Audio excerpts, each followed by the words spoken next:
ओम चंद्रमसे नमः। ओम लक्ष्मी नारायणाय नमो नमः। नमस्कार फ्रेंड्स, मैं प्रियंका। मेरे चैनल में आप सभी का बहुत बहुत स्वागत है। आज के इस वीडियो में मैं आपको शरद पूर्णिमा व्रत की पूजा विधि बताने जा रही हूँ। तो सबसे पहले आपको पूर्णिमा के दिन सुबह उठकर स्नान ध्यान से निवृत्त हो जाने के बाद रोज की सामान्य पूजा के साथ ही व्रत का संकल्प लेना है। संकल्प में हाथ में चावल, फूल, कुशा और जल डालने के बाद आपको बोलना है कि हे प्रभु, मैं आपकी प्रसन्नता हेतु शरद पूर्णिमा का व्रत रखूंगी। कृपया करके व्रत निर्विघ्न संपन्न कीजिएगा। और व्रत की मुख्य पूजा हमें शाम के समय करनी होती है। तो चलिए पूजा विधि की तैयारी देखते हैं। तो शरद पूर्णिमा के व्रत की पूजा की तैयारी आप छत या आंगन में ही लगाइए, क्योंकि चंद्रदेव के प्रत्यक्ष दर्शन और पूजा का ही विशेष महत्व होता है इस व्रत में। तो लकड़ी का पाटा बिछाने के बाद उसमें लाल या पीला कपड़ा बिछाइए।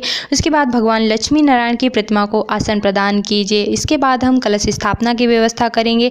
सबसे पहले हम अष्टदल कमल बनाएंगे। चावल की ढेरी लगाते हुए इस प्रकार से 8 पंखुड़ियों वाला अष्टदल कमल बनाइए। और इसके बाद कलश बनाने के लिए एक पीतल का कलश लीजिए। पीतल के कलश के गले में मौली धागा बांधिए।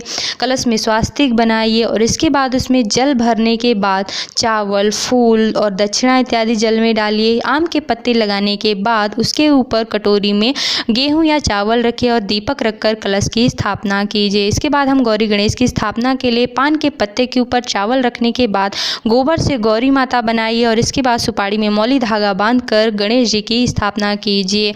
कलश और गौरी गणेश की स्थापना हो चुकी है। इसके बाद हम चंद्रदेव बनाएंगे। चावल से यहाँ पे हम चंद्रदेव बना रहे हैं। मैं आपको बता देना चाहती हूँ, अगर आपके पास चांदी का सिक्का हो या चांदी के चंद्रदेव हो तो आप उनसे भी पूजा कर सकते हैं, या फिर आप थाली में, जैसे कि छत में पूजा करेंगे तो थाली में जल भरकर और चंद्रदेव का प्रतिबिंब देखकर थाली में भी चंद्रदेव की पूजा कर सकते हैं। तो यहाँ पे पूजा की तैयारी पूरी हो चुकी है। भोग की बात करें तो विशेष रूप से इस व्रत में जो भोग होता है वो होता है 1.5 पाव शक्कर और 1.5 पाव मावे से बने 6 लड्डू जो हमने बनाए हैं। इसी प्रकार से पारंपरिक रूप से हमारे यहाँ बनाए जाते हैं। इसके अलावा खीर बनाई जाती है। आप देख पा रहे हैं क्षेत्रों के अनुसार अलग अलग भोग हो सकते हैं, अलग अलग विधियाँ हो सकती हैं पूजा की, लेकिन हमारे यहाँ इसी प्रकार की खोवे के 6 लड्डू बनाए जाते हैं। पूजा के और सामान में चंद्रदेव के लिए सफ़ेद फूल, जनेऊ वगैरह ज़रूर रख लीजिएगा। माता के लिए लाल फूल और श्रृंगार की सामग्री रख लीजिएगा। इसके बाद पूजा की पूरी तैयारी होने के बाद अपने आप को सबसे पहले शुद्ध किया जाता है, पवित्रीकरण किया जाता है। तो कुश की मदद से अपने ऊपर 3 बार जल डालते हुए पवित्रीकरण कीजिए। मंत्र भी आप बोल सकते हैं, स्क्रीन पे दिया जा रहा है। इसके बाद आपको आचमन करना चाहिए। आचमन के लिए उल्टे हाथ की मदद से सीधे हाथ में जल डालते हुए मुख में छुआना होता है। ओम केशवाय नमः, ओम नारायणाय नमः, ओम माधवाय नमः, और चौथी बार ओम ऋषिकेशाय नमः बोलते हुए हाथ धो लीजिए। और इसके बाद दीपक प्रज्वलित कीजिए और पूजा प्रारंभ करेंगे। सबसे पहले हम सभी देवी देवताओं का आवाहन करेंगे। इसके लिए हमें हाथ में चावल और फूल लेना है। सबसे पहले गणेश जी का आवाहन करना है। हे श्री गणेश, शरद पूर्णिमा व्रत के पूजन हेतु मैं आपका आवाहन करती हूँ। कृपया करके यहाँ पर विराजें और अपनी पूजा का सौभाग्य प्रदान करें। इस प्रकार बोलते हुए चावल फूल छोड़ दीजिए। इसके बाद हम माता गौरी का आवाहन करेंगे। हे गौरी माँ, शरद पूर्णिमा व्रत के पूजन हेतु मैं आपका आवाहन करती हूँ। कृपया करके यहाँ पर पधारिए, अपनी पूजा का सौभाग्य प्रदान कीजिए।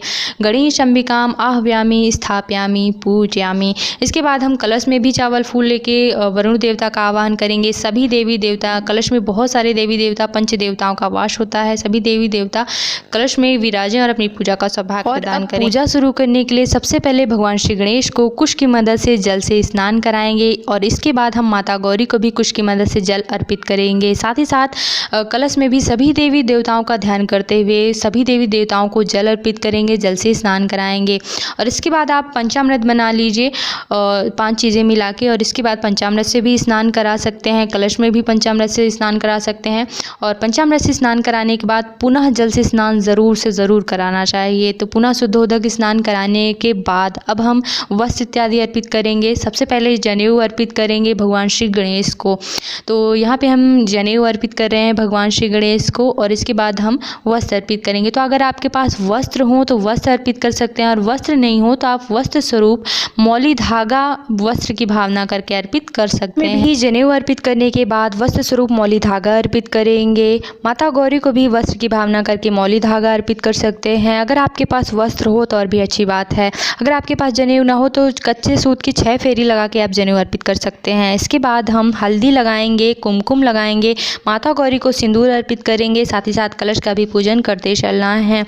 इसके बाद हम भगवान श्री गणेश को दूर्वा बहुत ज़्यादा पसंद होती है, तो हम भगवान श्री गणेश को दूर्वा अर्पित करेंगे और साथ ही साथ भगवान श्री गणेश को फूल भी चढ़ाएंगे। और माता रानी को लाल पुष्प पसंद होते हैं, तो गौरी माता को हम लाल पुष्प चढ़ाएंगे। और इसके साथ ही हम माता रानी को श्रृंगार की सामग्री भी अर्पित करेंगे। आपके पास जो भी चूड़ी, बिंदी, सिंदूर या फिर मेहंदी वगैरह जो भी सामर्थ्य हो, आप श्रृंगार की सामग्री ज़रूर अर्पित कीजिए। साथ ही साथ कलश में हम पुष्प इत्यादि अर्पित करेंगे। सारी पूजा विधि होने के बाद हम अक्षत अर्पित करेंगे और अक्षत इत्यादि अर्पित करने के बाद अब हम भोग लगाएंगे। तो जो भी आपके पास फल, मिठाई, नैवेद्य हो, आप गौरी गणेश को और कलश में भोग अर्पित कीजिए। और फल, मिठाई इत्यादि भोग लगाने के बाद कुश की मदद से जल भोग में ज़रूर फेरिएगा। इस प्रकार से गोल गोल कुश की मदद से जल फेरने के बाद हम धूप दीप करेंगे। आप धूप बत्ती जला सकते हैं या फिर दीपक जला के भी दीप कर सकते हैं। और इसके बाद अब हम लक्ष्मी नारायण की पूजा करेंगे। तो सबसे पहले उनकी पूजा करने के लिए उनका आवाहन करेंगे। सबसे पहले हाथ में चावल और फूल लेके हम उनका आवाहन करेंगे कि हे लक्ष्मी नारायण, शरद पूर्णिमा व्रत के पूजन हेतु हम आपका आवाहन करते हैं। कृपया करके इस प्रतिमा में विराजें और अपनी पूजा का सौभाग्य प्रदान करें। ओम लक्ष्मी नारायणाय नमो नमः बोलते हुए चावल फूल लक्ष्मी नारायण की प्रतिमा के पास छोड़ दीजिए। इसके बाद हम चंद्र देवता का भी आवाहन यहाँ पर कर लेंगे। हे चंद्रदेव, शरद पूर्णिमा के इस पावन अवसर पर आपकी पूजा हेतु मैं आपका आवाहन करती हूँ। हमारी पूजा पर विराज करें। ओम चंद्रमसे नमः बोलते हुए चंद्रदेव के पास चावल फूल छोड़ दीजिए। आवाहन करने के बाद भगवान श्री हरि विष्णु को सबसे पहले कुश की मदद से जल से स्नान कराएंगे। इसके बाद माता लक्ष्मी को भी जल से स्नान कराएंगे। ओम लक्ष्मी नारायणाय नमो नमः बोलते हुए जल से स्नान कराइए लक्ष्मी नारायण को और पूरी पूजा विधि में जाप करते रहिए ओम लक्ष्मी नारायणाय नमो नमः। और जल से स्नान कराने के बाद आप पंचामृत से लक्ष्मी नारायण को स्नान करा सकते हैं। भगवान चंद्रदेव को भी पंचामृत से स्नान ज़रूर कराइए। और पंचामृत से स्नान कराने के बाद जल से शुद्धोदक स्नान ज़रूर कराना चाहिए। शुद्धोदक स्नान कराने के बाद आप एक लाल कपड़ा लेकर भगवान की प्रतिमा को पोंछ सकते हैं। भगवान की सेवा ठीक उसी प्रकार करनी चाहिए जैसे आप अपना ध्यान रखते हैं। तो स्नान कराने के बाद, पोंछने के बाद आप उन्हें यज्ञोपवीत अर्पित कीजिए। तो जनेऊ धारण कराने के बाद आप चंद्रदेव को भी जनेऊ अर्पित कीजिए। भगवान केवल श्रद्धा स्वीकार करते हैं। अगर आपके पास जनेऊ ना हो तो आप कच्चे सूत की 6 फेरी लगाकर जनेऊ की भावना करके अर्पित कर सकते हैं। अगर वस्त्र ना हो तो वस्त्र की भावना करके मौली धागा अर्पित कर सकते हैं, जैसे कि हम माता लक्ष्मी को कर रहे हैं। और अगर आपके पास वस्त्र हो तो आप लक्ष्मी नारायण को वस्त्र अर्पित कर सकते हैं। लक्ष्मी नारायण के बाद हम भगवान चंद्रदेव को भी वस्त्र अर्पित करेंगे। तो अगर आपके पास पीला या सफ़ेद वस्त्र हो तो आप अर्पित करें, और अगर नहीं हो तो आप वस्त्र की भावना करके कच्चा सूत भी अर्पित कर सकते हैं। भगवान भावनाएं ग्रहण करते हैं। और इसके बाद हम भगवान चंद्रदेव को सफ़ेद चंदन लगाएंगे। भगवान चंद्रदेव को जो भी चीज़ें अर्पित की जाती हैं वो ज़्यादातर सफ़ेद ही होती हैं। इसके बाद हम भगवान विष्णु को हल्दी लगाएंगे, कुमकुम लगाएंगे, और माता लक्ष्मी को भी हम कुमकुम और सिंदूर इत्यादि अर्पित करेंगे।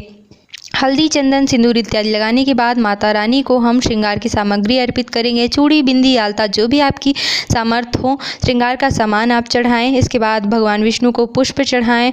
माता रानी को हम लाल पुष्प चढ़ाएंगे और भगवान चंद्रदेव को हम सफ़ेद पुष्प अर्पित करेंगे। फूल आदि चढ़ाने के बाद अब हम भोग लगाएंगे। तो खोवे के हमने जो 6 लड्डू बनाए हैं वो हम भगवान को अर्पित करेंगे। एक खोवे का लड्डू जो है तुलसी माता को चढ़ता है। तो ये लड्डू 6 हैं, तो किसको कैसे वितरित करना है वीडियो के लास्ट में बात करेंगे। यहाँ पे सबसे पहले हम जो भी भोग हमने बनाया है, खीर भगवान विष्णु को, भगवान चंद्रदेव को अर्पित करेंगे। फल, मिठाई, नैवेद्य जो भी है आपके पास सामर्थ्य वो आप भगवान को भोग लगाइए।